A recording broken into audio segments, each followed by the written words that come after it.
Now let's get into subtracting vectors. Okay, so for this first problem over here, just realize that we're not subtracting vectors at all. We're just going to continue to practice doing our vector addition. And notice that the second problem, we do have vector subtraction, and the other one, we do have scaling the vectors as well as vector subtraction as well. Keeping in mind the idea that if we're adding three different vectors, the order that we actually will be adding them, it doesn't really matter too much as far as when we're comparing our resultant vector. Our resultant vector should always be the same if we're adding vectors.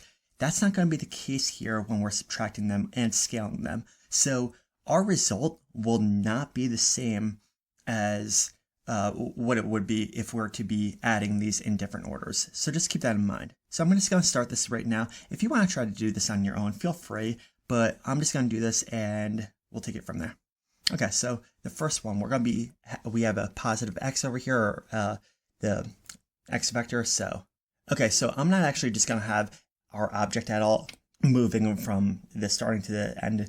I'm just going to be putting in the vectors. So that's our x, and now we're going to move the object vector y, and now vector z. And I'm sorry about actually having this overlapping over here. And this is our resultant vector, and that's vector a.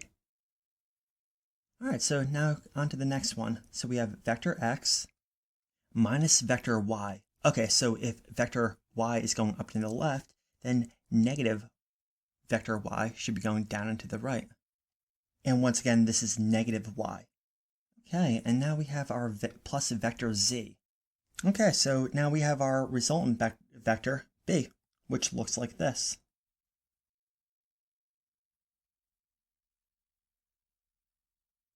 Okay, and on to the next one.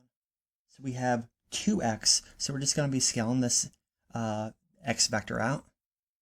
Okay, and now we have half of vector y, and I'm sorry, I should have actually put that this is 2x and 0.5y, and subtracting z.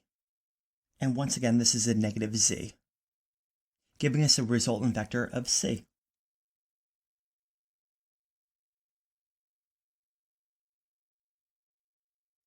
And that's subtracting vectors.